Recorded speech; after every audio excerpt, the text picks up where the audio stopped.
Welcome to the March 16th episode of Reactive Consciousness, our in-depth podcast about what happened to us this week in pop culture. I'm your host, VyseTheBold, and this is... Lotus Prince. And PyroJackFrost. So, we're back here again on another Thursday. Pyro, I know you had a couple topics that you wanted to go over this week. Well, yeah, the first one is just, I'm going to make this a weekly thing now. My countdown to Persona 5. Oh, nice. So we're currently at, I believe, 23 days until Persona 5. Comes out April 4th. There's a lot of really cool games coming out in April. There's also Puyo Persona Puyo 5, Tetris. Persona 5, and Persona 5. Yeah, I've heard of them. I have the limited edition reserved, with like all the extra cool stuff. So do I actually. Reserved it like the day that I heard about it. I reserved it. It's like the only series that I will actually pre-order games far in advance. Yeah, I mean, I'm excited about it, but I still want to play through Persona 3 and 4 before I get to 5. I know so you're not going to play me it for forever. another 20 years. Yeah, that's really it. I mean, I'm stuck on Zelda at the moment, as everybody knows, but I'm still in the middle of playing 3. I go back to it occasionally.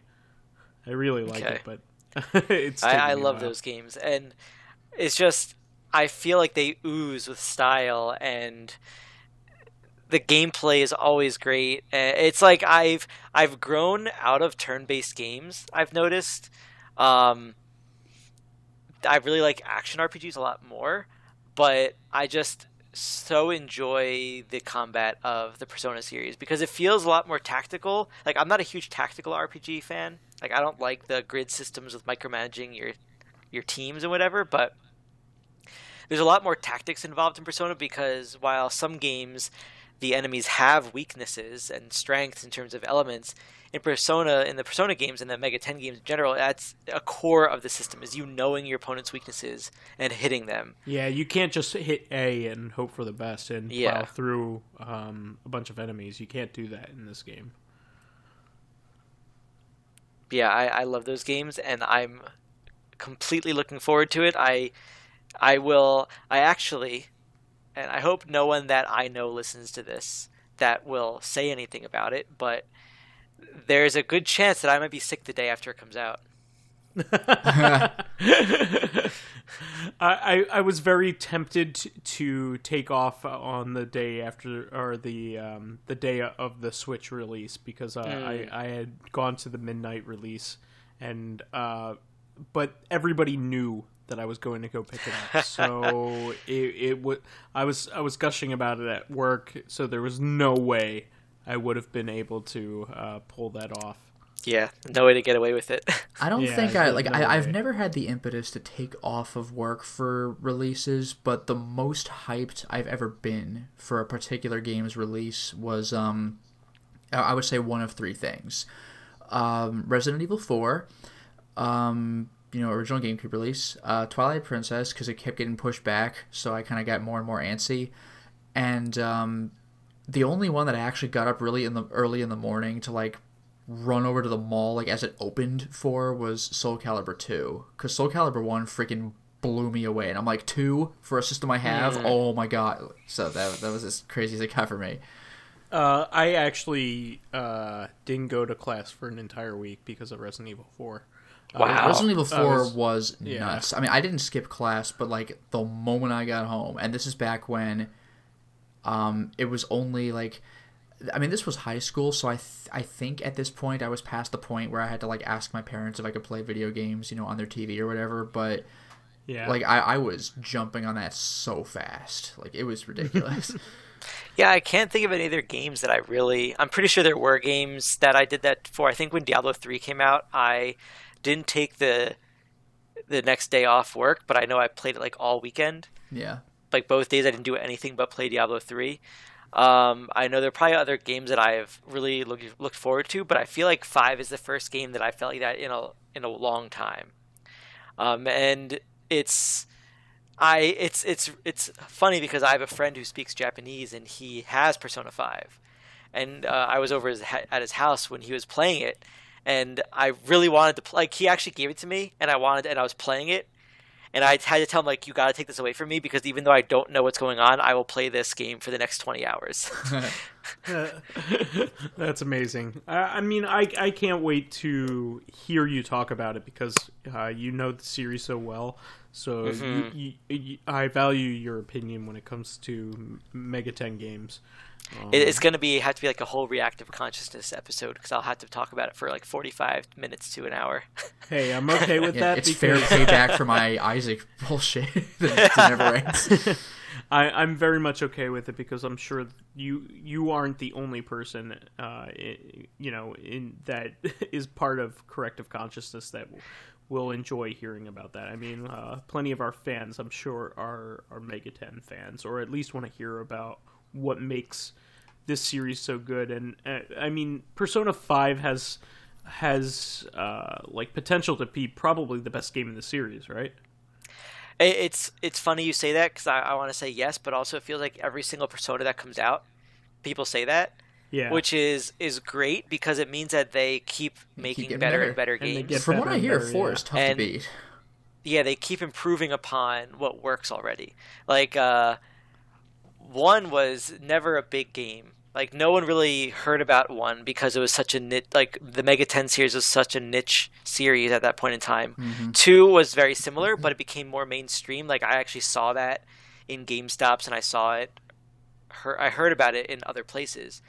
Then the re-releases helped too on PSP. Yeah, well, I think they re-released it mainly because of 3, more so than because of 3 and not to lead up to 3. But when 3 came out, it was great because everyone who used to play the other games was like, "What? They're making a third one? This is awesome!"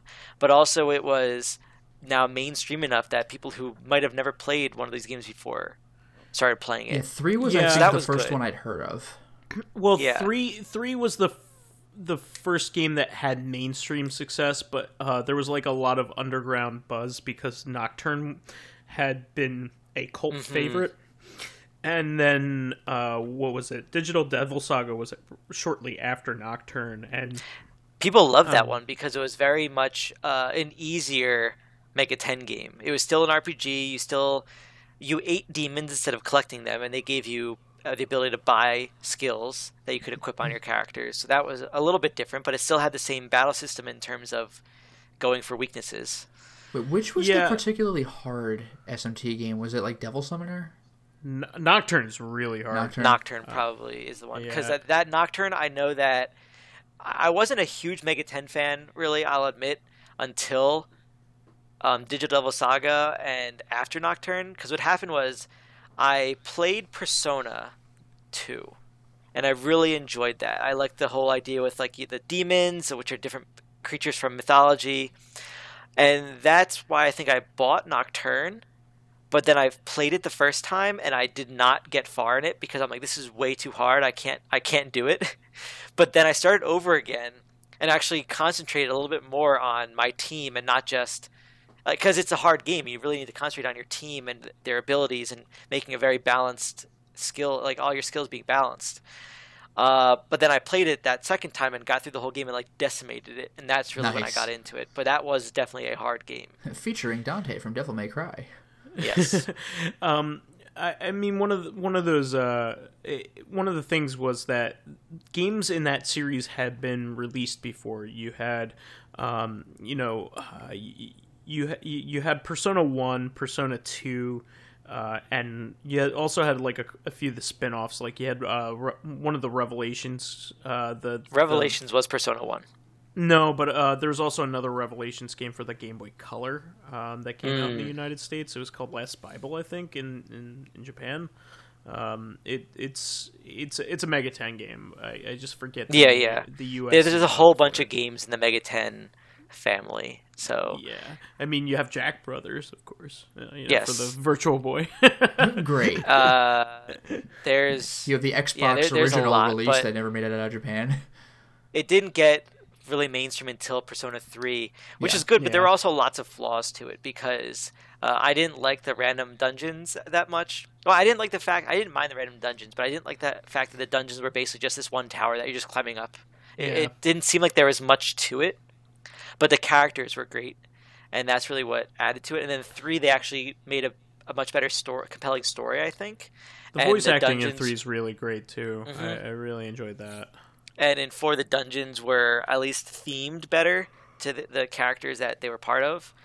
And now 5, they're taking it another step, where now instead of random generated dungeons, they're actually crafted dungeons, which is great. Oh, neat. And they are bringing back the demons. So in 3 and 4, the enemies were shadows, which were new enemy types they made for these games, basically. But in 5, all the enemies are basically demons from the Mega 10 games proper now, which is really cool. That's real cool. That's real cool. I'm excited. I'm excited, like I said, again, to hear it. I mean, the games have so much charm. You have they have great music and great art. That's probably my favorite parts of Mega 10 in general. I mean, I've never been able to beat a game because they're so long. All of them are really long games, and they're challenging in the sense of you can't just you need to know what ease your way through it. Yeah, and you need to put in the time and definitely the art and the music are what drew me to it. So the old artist of the games before 3 was what drew me into it, but then the new artist is really great as well. So I don't want to butcher their names, but Kazuma Kaneko was the original artist who did the art for Persona 2, all the Mega 10 games, including Nocturne. And then I don't know why he doesn't do the art anymore. I haven't seen that. But then the new guy who I don't remember his name, but his art is amazing, and then the sound is there was a point of my life where all the songs on my phone were Mega 10 games because they were such great songs. And the fact is that this one composer has done all the songs from almost all the games, and each game is a different kind of music. Like Nocturne was heavy metal. 3 was very poppy, while 4 was poppy too, but had a different pop feel to it, and they are all different, which is really cool. Because most composers, you can kind of tell when it's the same composer doing music, but in this, it would be really hard to tell, which is really cool. That is neat. But yeah, we can talk about this forever, but we might want to wait until it comes out. Yeah. I think it's important to get excited about it because certainly all of the major games that I have been looking forward to for a long time have just released. So it's really good to hear a different flavor of different games that will be coming out, and I'm more excited to hear about this game than particularly playing it, even though I hope to eventually play it.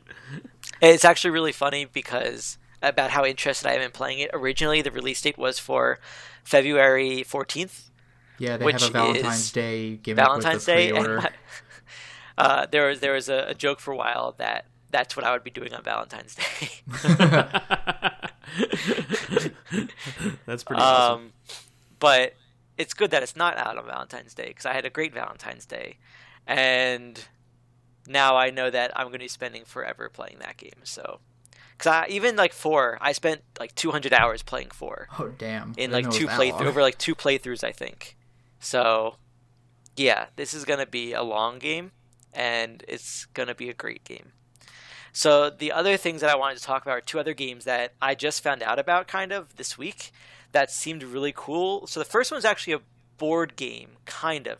It's a board game in the sense of, you remember those old trivia games where you put a video on that asks you trivia? Yeah. The Scene It, I think it's called. Yeah. Something like that. Yeah, those were a lot of fun. So this game that I'm going to bring up is a board game in the sense of those are board games, where it's more than just the board game. There's like electronics involved. Sure. So this is a game that's actually it's a group effort from between Hasbro and Harmonix, the people who made Guitar Hero. I love Harmonix. It's basically this. So imagine a board that has slots for 5 cards, and then a slot for your phone. Oh. Because I think you connect your phone to it. And the way that it works is each card has an NFC chip in it. So each card is like a song, but one track of that song, like the guitar track or the drum track. That's clever. And I don't know how you win or how you play, but basically you put each card on the slots to create a song that plays through your phone. That's really cool. I wonder really if that is cool. the win condition. You like put all 5 cards down and you have all the layers. Yeah, or I mean, it could be too where you put like each player. It could be a game similar to Apples and Apples to Apples. You could say too, where there's one person as a judge, and the other people have to put music on. And the judge basically judges how good the song is. I don't know. It could be a bunch of different things. Sure. But I really like rhythm games. I mean, I'm not great at Guitar Hero because it's too much to worry about, but I do like rhythm games, and I do like music. Like, that was one of the things that drew me to the Persona games, so I'm really interested in what this is like. I know it's going to be expensive, so I don't know if I'm actually going to play it or like buy it myself, but I really like to hear about it or like watch videos to see how cool it is, because that could be kind of interesting. That is really cool.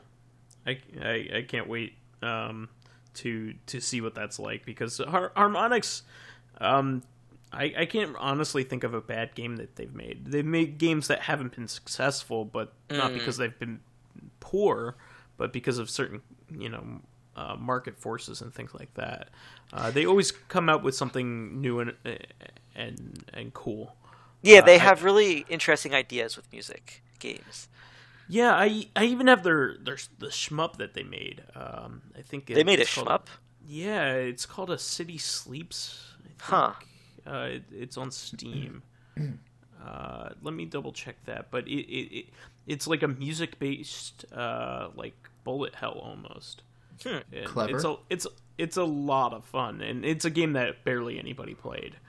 Yeah, the other interesting thing about it is just I like games that are more than just that, like kind of add things to it other than being a board game. Like, I really like board games, and a lot of the board games I play I love, but it's really cool to see games that add another layer to it. In this case, it being like the electronic piece with the music. And I really enjoy just games that turn the game on its head, where usually in the past we were used to just moving pieces around a board to get to the finish line first, and then it became creating cities or structures that are better than everyone else's or can have a better flow to it. But I like when games try something different and new. Yeah, I like that too. Absolutely. I think that's very much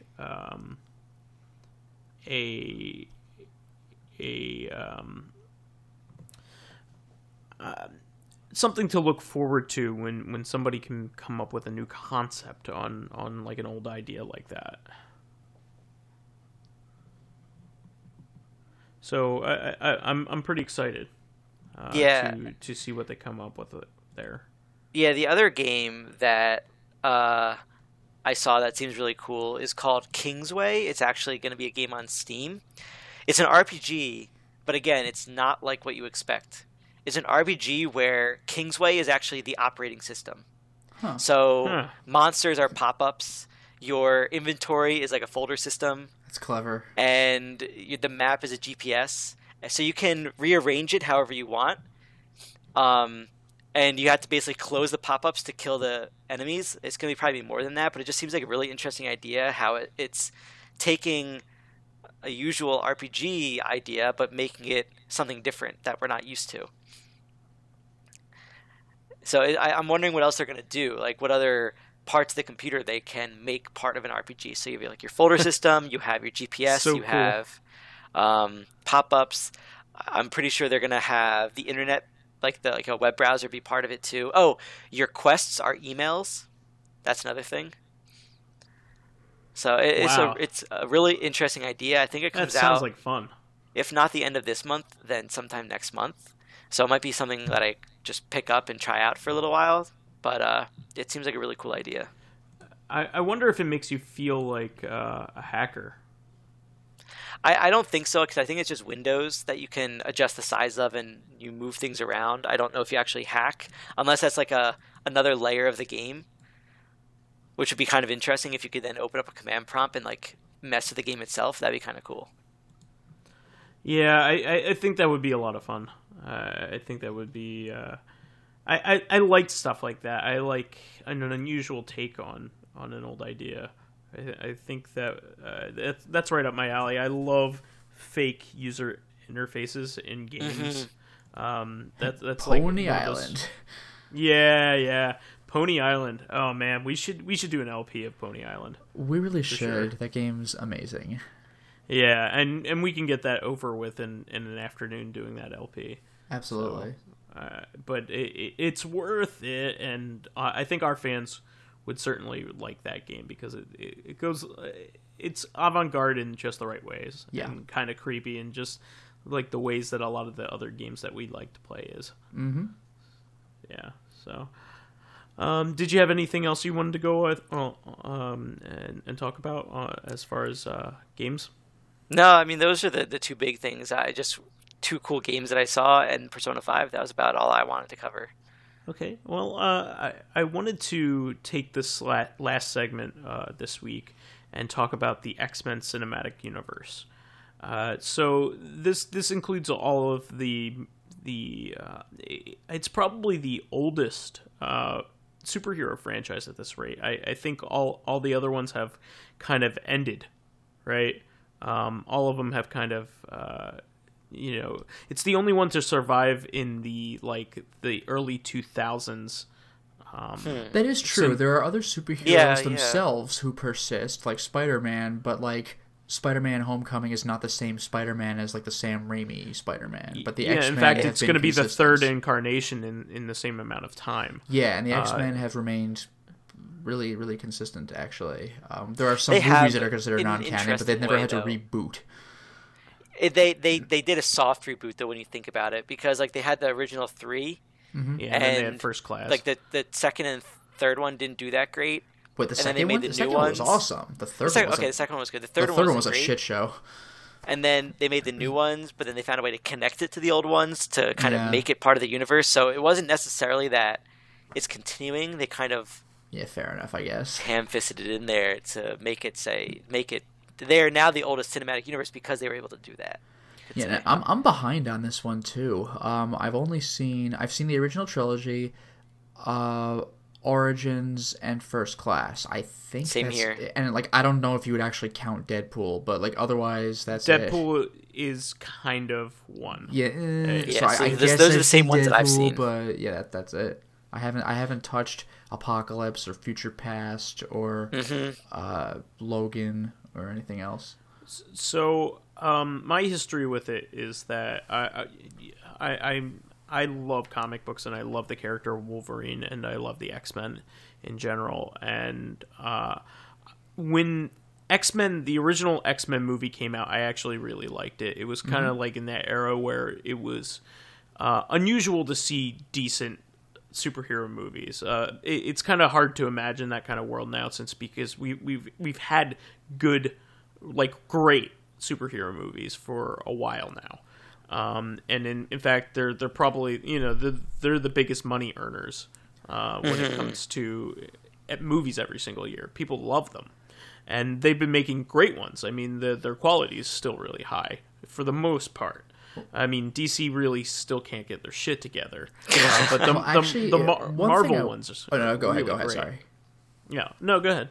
Well, real quick, I was going to say, while Marvel has been consistently releasing quality superhero movies, I will say that before the cinematic universe was conceived or established, the movies felt very different. The Spider-Man Sam Raimi movie is nothing like the X-Men movie, but now that the Marvel Cinematic Universe exists, you're following different superheroes every time, but all the movies are very samey. Like that's more because they connected them. They have this like the same director who's in charge of like they all of go through them. the same beats and everything. There isn't like, I don't know, like X-Men and Spider-Man felt very, very different. Like they were definitely their own material.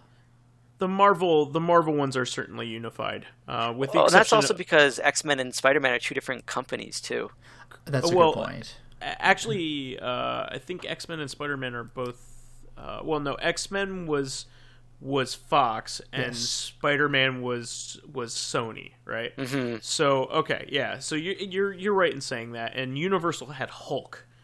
If you remember right, they had the original Incredible Hulk movie. That was the Ang Lee one. Yeah, but which nobody refers to anymore. The Ed Norton one Fox kind of just took it over, and people didn't even really like care for that one too much, and I really enjoyed that one. Yeah, and Fox also had the Fantastic Four, and they still do, I think. And they're still screwing it up. Yeah, they've made like three of them, all of them bad. Yeah. They made one. They made two of them, and then they rebooted, and it was even worse. Yeah, it was even worse. So, Fantastic Four has never had a good movie. There was even I don't know if anybody ever knew about like the Roger Corman produced. Yeah, well, actually, from what I've heard, that was like, I mean, it's actually the secret best one. Which is it's actually a pretty decent. I mean, it's cheesy as hell. It's a Roger Corman movie, and the effects are kind of like okay, but like it feels like a Fantastic Four movie. Yeah, it's better than the other movies in spirit. Yeah, because like I don't know about the new one. I heard it was bad in all sorts of ways, but for the first one with like Chris Evans and Jessica Alba, I heard that movie was not great because most of the movie is just the Fantastic Four bickering amongst themselves, and it's like I didn't need to see this. Yeah. I mean that's a hard sell because sci-fi in the Marvel universe has always been not my favorite. And I know some people that love the Fantastic Four, and I just have never been a Fantastic Four fan. I just have never been able to... they've never been my favorite characters. I've always been a Spider-Man and Wolverine kind of guy. I guess maybe I'm liking, the really popular stuff, and, I'm a sellout, but... It's the mainstream, man. Yeah, I mean, those are my actually my favorite Marvel character is a character that nobody recognizes anyway. I mean, they talk about you probably never heard of him. Well, no, you have, but not about this incarnation of him. Who is it? So Captain Marvel is my favorite Marvel character. However, not the current one that is like a big feminist like symbol. She's a great character. Fantastic. She's really come back. I think she's going to be in the new MVC. Yeah, she's very iconic and very much a great character. I haven't read her much, so I can't even comment on whether I specifically like her. I like the imagery, but I've never read any of her stories. But she also used to be called Miss Marvel. That incarnation used to be called Miss Marvel before she got promotion. Well, no, she got taken over. Her powers got taken away by Rogue. Yeah, that's actually Rogue's only for real power is absorbing other people's powers temporarily. But like the fact that she could fly and has super strength, that's Miss Marvel. That's not Rogue's mutant power. Oh, okay. Yeah, she held on to Miss Marvel for too long and either nearly killed her or actually killed her or what, but like... She nearly killed her to the point where it put her in a coma, and then even when she came out, she didn't have her powers anymore. Like, she just lost her powers because Rogue sucked them out of her. Yeah. And then she got them back somehow. I don't know the genealogy of it, but then eventually she became Captain Marvel, the current incarnation. So... Captain Marvel is actually a very old Marvel character from the 70s. So he actually do you guys know of the character Rick Jones in the Marvel universe? He's a very crucial character in the Marvel universe. I don't think so. Yeah, I don't believe so. He's crucial in the nitty-grittiness of Marvel. He used to be the second Bucky. Okay. He trained under Captain America and became the second Bucky.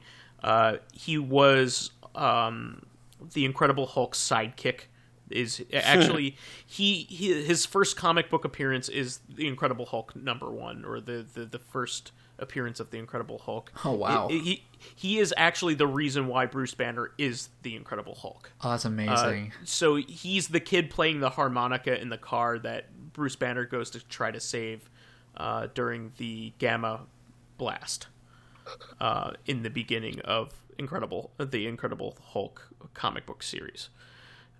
So he and he felt guilty ever since, and kind of like was tagging around as like the normal kid. He's kind of like the Jimmy Olsen in that series, you know what I mean? He's like the kid sidekick, and that always got into trouble, kind of like almost the damsel sometimes, But Rick Jones really came into his own later. He became the alter ego of Captain Marvel. He is he found these like nega bands, is what they're called, where if he bangs them together, they're like wrist bands. That when he bangs them together, he switches places in the universe with Captain Marvel. Captain Marvel inhabits. He doesn't actually have the powers. Correct. He switches physical space with a superhero who is an alien.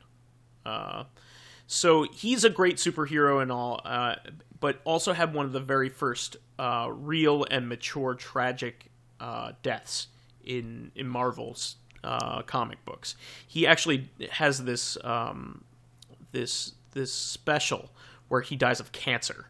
Like Captain Marvel literally dies of cancer, and Rick is left without. First of all, is left without a friend because he and Captain Marvel can talk when they can talk the entire time. It's just that Captain Marvel is in like a negative universe. He's like in a different universe when they're not switching. When they're switching places, they switch to different physical locations.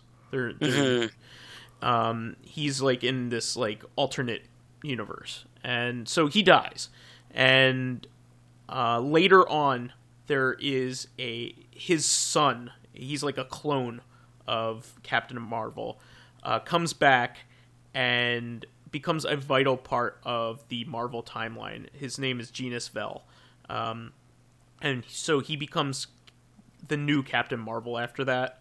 And also switches places with Rick. And the series was written by probably the most celebrated Incredible Hulk writer. His name is Peter David, and he's written a lot of really good Marvel stories. And so this incarnation was really good, really well written, really awesome, and it happened to be coming out while I was in high school. But it wasn't well read. Like, a lot of people didn't read it, unfortunately, because it was about a character that nobody really knew. And so it eventually got canceled. But one of the best plot lines about this series was that Captain Marvel has, in addition to being able to fly around and shoot like, cosmic rays and things like that, kind of like Superman stuff, super strength and being fast. He also has something called cosmic awareness, which allows him to experience premonitions, but he needs to be able to interpret them. He has no idea what they mean and how he is to prevent them, or what will happen if he does prevent certain things from happening. Well, eventually he gets so powerful that his cosmic awareness makes him go insane. And it's great. Like, insane in what way? So you think that he's being evil for a big part of the series towards the end. And it turns out that he is trying to prevent... he has no way of explaining certain things to people because he knows that any bit of domino effect will take the entire universe in a completely different direction, depending on who dies, who lives, what certain events happen. So he's trying to prevent... he gets to a point where he tries to prevent the death of this person who will bring like unprecedented peace to the universe. But then he finds out that if he does that, after she dies, it becomes another awful low point that creates millions and millions of deaths. So he has so much awareness of what his specific actions do that it drives him nuts because he can never pick what is supposed to be the right thing to do. I could see that driving someone insane. Yeah, really. Yes.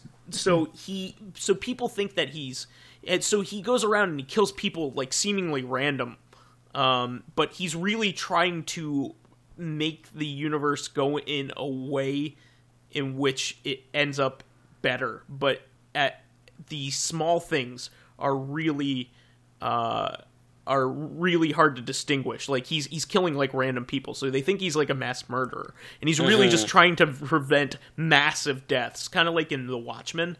Like he's creating small amounts of deaths in order to prevent huge catastrophes from happening, and nobody can understand it. You know what that actually makes me think of, though? Not on the same scale, but it makes me think of the particularly iconic It's Time to Chew Bubblegum and Kick Ass scene from They Live, where he's taking out the aliens, but nobody knows that. They just see him picking out random people in a bank to shoot, and it's just like, why did he choose that person and not me? And he just looks like a serial killer, like insane person.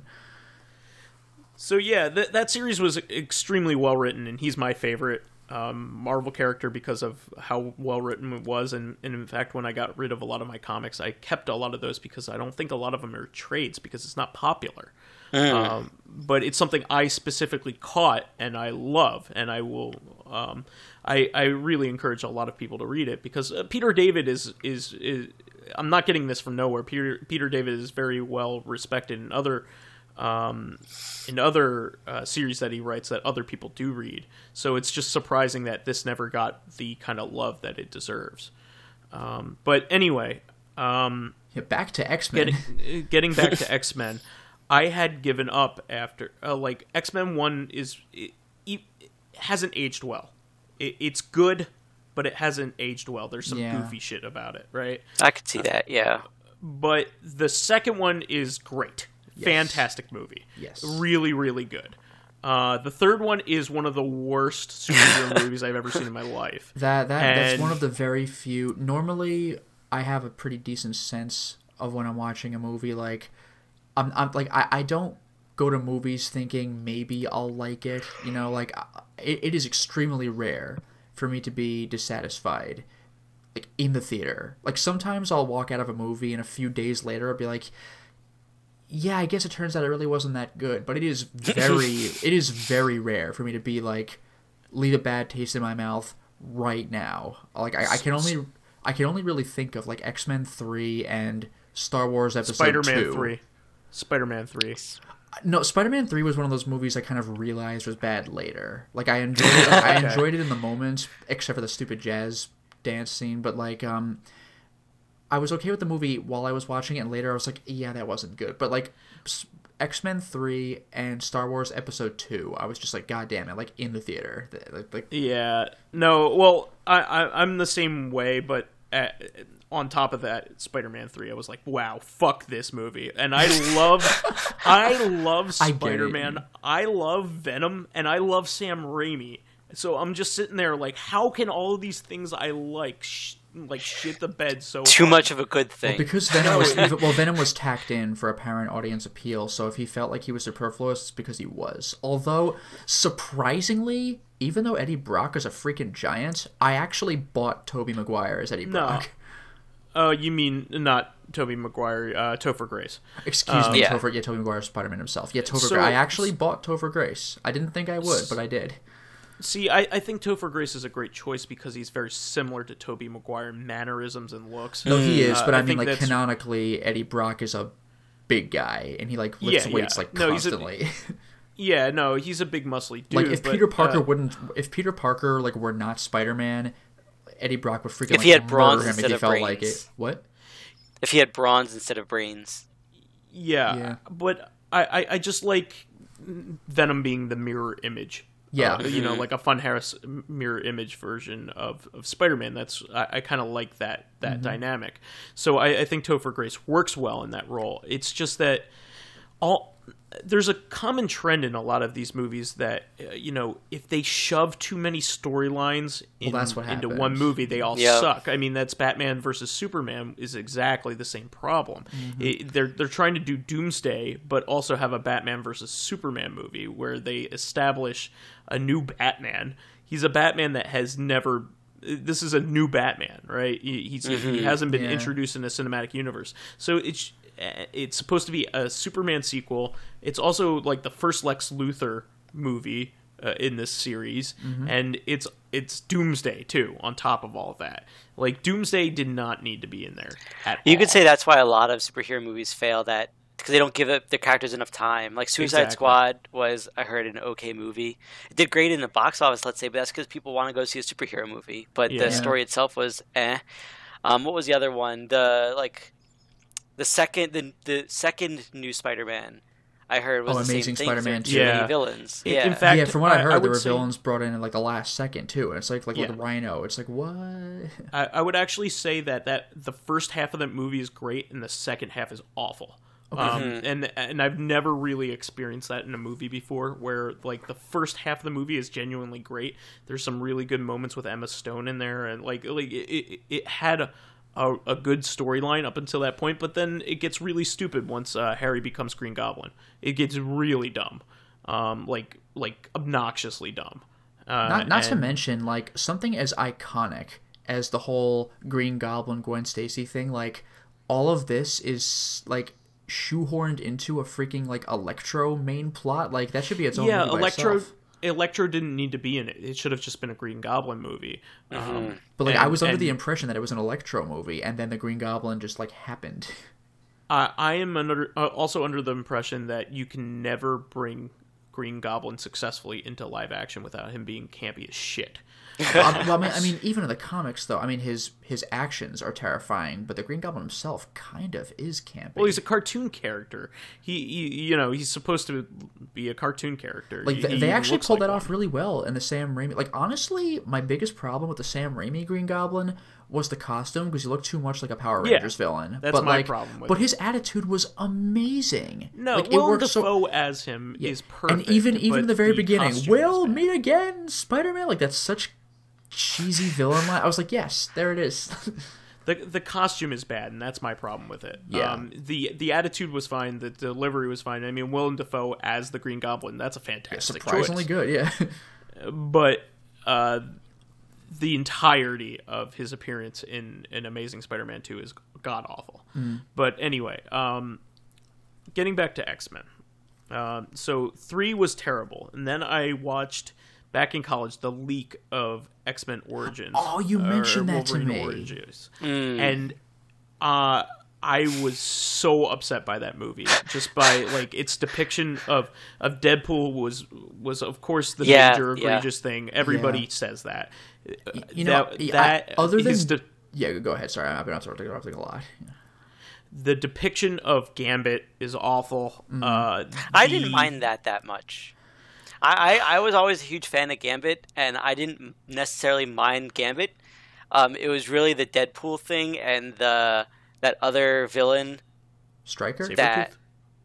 No, am I thinking of a different movie? Which one was the one with the Japanese villain? Oh, that was the Wolverine or something. Okay, yeah. I'm thinking of a different movie then. That was a good idea. That Gambit was good. I don't know if I'm thinking of the same Gambit then. Like, were they the same Gambits in both of them? I don't even know if Gambit was in the Wolverine. Okay. Because that was like all about Japan and everything. For Origins, I actually kind of was pretty okay with the movie, except for obviously Deadpool and not Gambit's depiction, but more his role. Like, it really looked like the movie was like, look, okay, I get it. You want Gambit. Here's your freaking Gambit. But he didn't really have much to do. Like, he was just kind of there, like, look, that's it's Gambit. Okay, bye. Yeah, that's actually my major problem with it. So they have him in there, but with nothing to do, and he's a great character. He's a fantastic character. Oh, and also I didn't really notice it at the time, but the cheesy. I heard it described on Red Letter Media as like Who Framed Roger Rabbit effects with Wolverine's claws. Like that scene where he looks in the mirror, they look like ridiculous. Yeah. It They're does really actually look like huge. Who Framed Roger Rabbit style effects, except with Who Framed Roger Rabbit, they were supposed to be cartoons. Yeah, they're gigantic. And so I had given up on the X-Men because of those two movies, 3 and Wolverine Origins. I hated them. So I was like, I don't really care. And then when First Class came out, people liked it a lot, and I just didn't have any desire to see it. I'm a big fan of Jennifer Lawrence. I think is a great actress. I think she's really great, and she's a main character in that. And I should have gone and seen that one because, and I still haven't seen it all the way through. I've seen parts of it. I will say this: it's I felt the same way you did. I just wasn't hyped for First Class. It really is good. I liked it a lot, and it's like the one movie in the freaking entire X-Men universe that just doesn't have Wolverine. Finally. So because of that, I didn't go and see Days of Future Past, which people love. People think that like X-Men 2 and Days of Future Past are people's probably favorites in the series. Yeah, I need to see that one. And I still haven't seen that either. But then I went and I saw Apocalypse and I hated it. Yeah, that's what I heard. I heard there was a general consensus. This is mediocre at best. Well, it has good scenes in it, but it's a waste of time. Okay. The whole movie, like, it's not interesting, right? Like, like Apocalypse as a bad guy isn't compelling in that movie. The way they set him up, he's just a big, powerful bad guy. Go beat him up. Here's the thing with Apocalypse. I feel that could have worked if they set him up the way the cinematic universe keeps hinting at Thanos, so you know when he finally shows up, it's going to be a big deal. But the X-Men movies have been generally episodic, and all of a sudden it's like, hey, by the way, did you know there's a super mutant Apocalypse? Like, what? Like, if they'd established him as lurking around before, I think there might have been more, like, he would have earned more respect, instead of, like, I could see that. Look, you're watching this comic book movie, I bet you know who Apocalypse is, let's do it, you know? Yeah, I think that's what's really helping the Marvel universe is the fact that the movies tie together, and they are episodic at the same time. So there's like a story going on plus an overarching story that's connecting them all together. Yeah, and honestly, whereas in X-Men, they're all connected, but they're separate. And this they is all are also telling their own story, and that's it. They are. And this is also, by the way, the reason I think the DC universe just can't get its act together is because, like, they don't see what Marvel's doing that makes it work. Like, with Batman vs. Superman, they were like, we got lots Wonder of planning? What? Well, no, but they were like, we Lots got of Wonder planning. Woman, we got Aquaman, we got Cyborg, and it's like, maybe the comic book nerds know who those people are. I mean, well, everyone knows freaking Wonder Woman, but Cyborg, like, if either you know who he is or you don't. With Marvel, freaking Doctor Strange, he's not the most popular Marvel character. Like Ant-Man, Far from it. But they give him a movie. It's all about who he is, so when you see him in the crossovers, it'll make sense. Here, they did the crossover first. Like, oh, don't worry, we're going to give you an Aquaman movie. Like, well, you should have done that first, so I would have actually had a wow moment when he showed up. Back to the whole talk about if you have too much, then it doesn't do well. I heard about in Justice League, so let's ignore how many heroes are going to be in it without origins. I've heard that they're adding more and more villains to it as well. Oh my god, are you going to establish all of them too? Because again, with the that's another thing that didn't work with Batman versus Superman is that it's a big crossover movie, but that's not the plot. It's Batman versus Superman, and I guess versus Doomsday. That's not where you introduce the rest of your ensemble. Like, you're supposed to have Batman versus Superman as its own movie. Then you could introduce Aquaman for the first time, like, either in his movie or a movie where the whole purpose is the crossover. Like the Justice League movie, you could give everybody a quick little bit. Like what they did with Black Panther. He didn't have his own movie, but, like, he existed in the movie that was supposed to be a big crossover spectacular. It's not like it was all about... it's just a Captain America versus Iron Man movie and nobody else. And here's Black Panther. What? Who? What? Who? What? Like that's not how it worked. So, yeah. Well, my point is here that I'm going to go see Logan right here, and I heard it was good. I heard it was really good. Mm-hmm. Tons of people are saying it's probably the best X-Men movie. And what I love about it, there's a number of things that's really great about it, but it takes cues from Unforgiven which is one of my favorite movies of all time. So, for anybody that doesn't know, Clint Eastwood, everybody should know this. Clint Eastwood is really iconically known as a Western actor. He was in, and most famously in the Sergio Leone trilogy, in the Man with No Name trilogy. But he was in tons of other ones.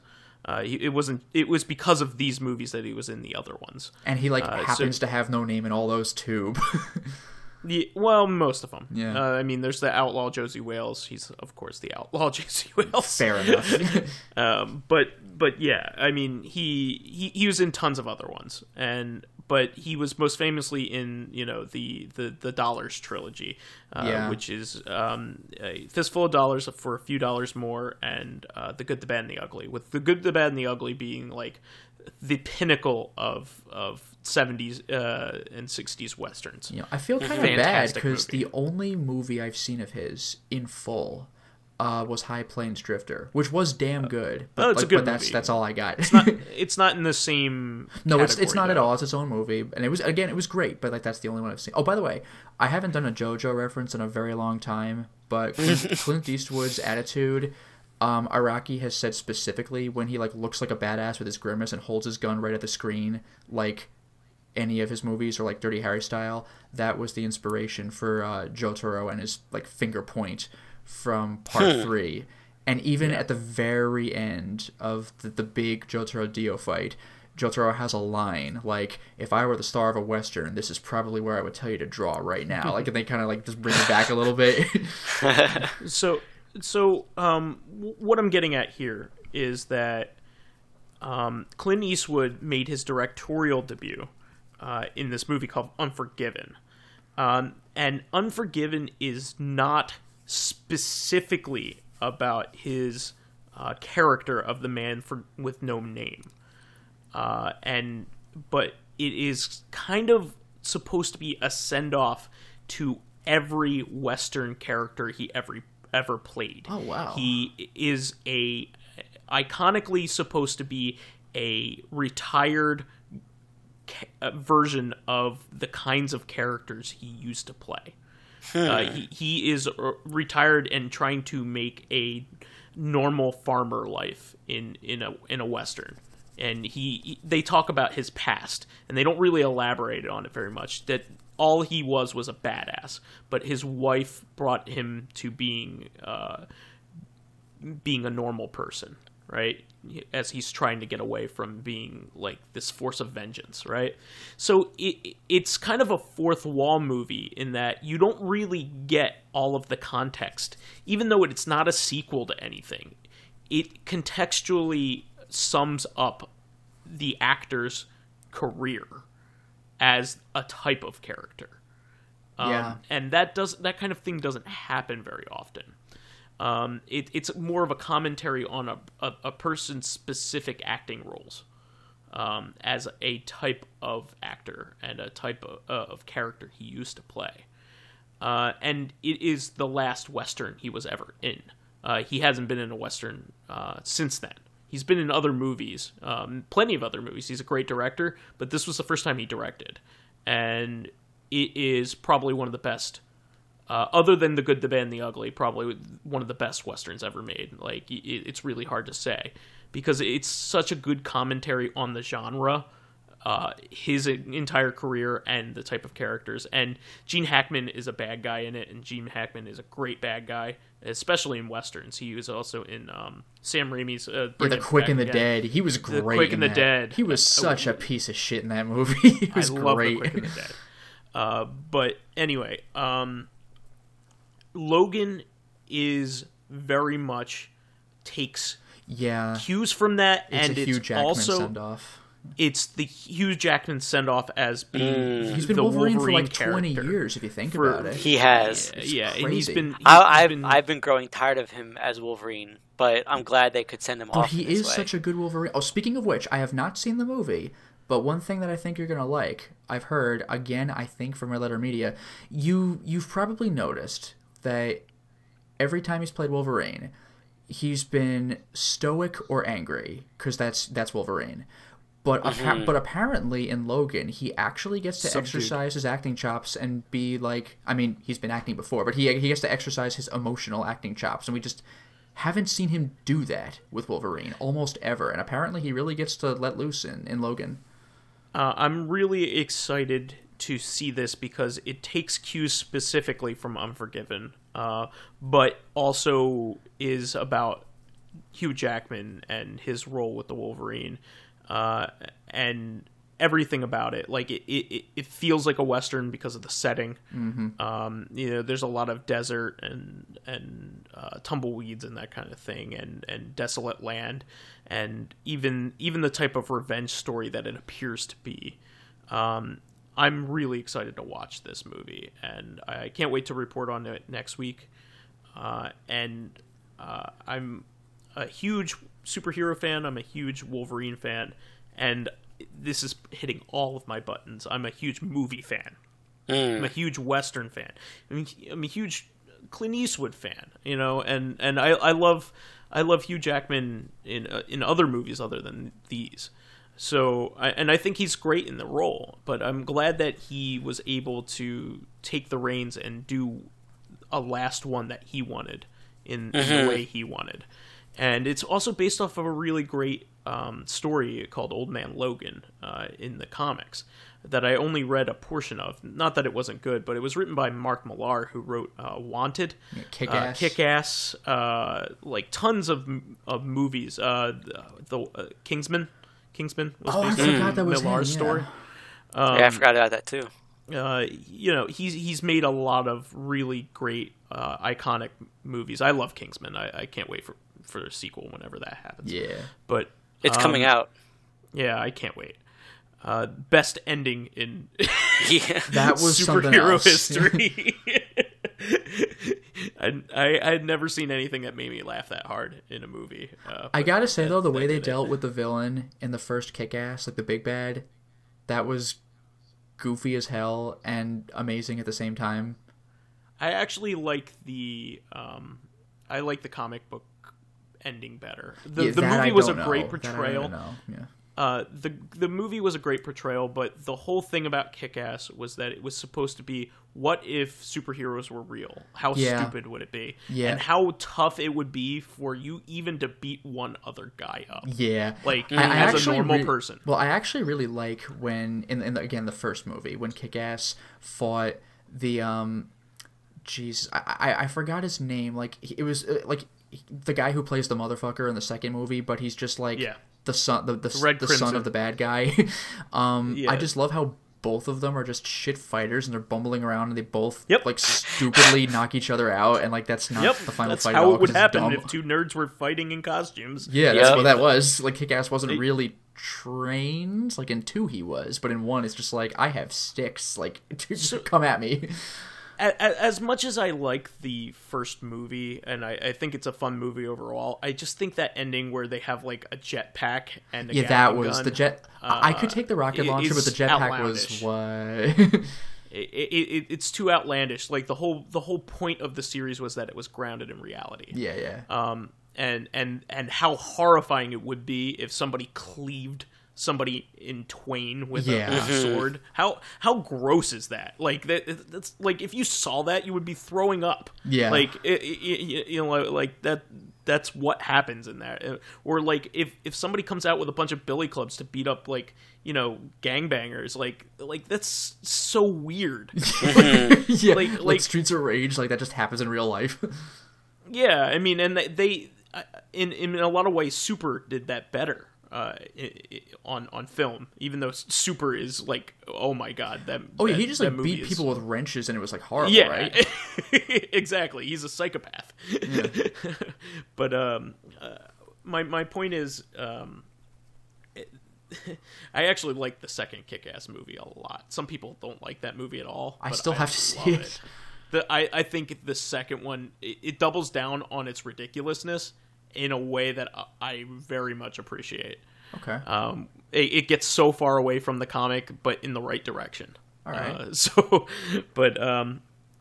Once again, I just want to I really want to enjoy this Logan movie, and I'm really looking forward to it. So that's pretty much all I have to say. I just want to express, as a movie lover and a lover of this kind of genre and everything, how much this movie pushes my buttons specifically. Yeah, I wasn't planning on watching it at first because I grew kind of tired of the X-Men movies. Same with like the DC movies, but now I feel like I really want to see it because of the fact that it's getting such great reviews. This does not fall into the formula with plot or character, from what I hear. Like, it's like a totally different kind of movie that just happens to have Logan in it almost. But I think I've heard that it does connect them, and it does like close up some things. No, it connects, but others. like, no, I mean, yeah, it definitely connects. But this is not like another X-Men movie. Yeah. Mm-hmm. For sure. All right. Well, I think that's the show for this week. Please remember to subscribe to the Corrective Consciousness YouTube and SoundCloud pages. While there, please give us thumbs up, likes, and 5-star ratings on iTunes. It helps us promote and spread the awareness of the shows, and any bit of encouragement helps us keep the shows going. You can also catch us on Tuesday on our sister podcast, Corrective Consciousness, the podcast about our lives in pop culture. Finally, you can friend me as VyseTheBold, VyseTheBold, on Steam, PSN, Xbox Live, and Twitter.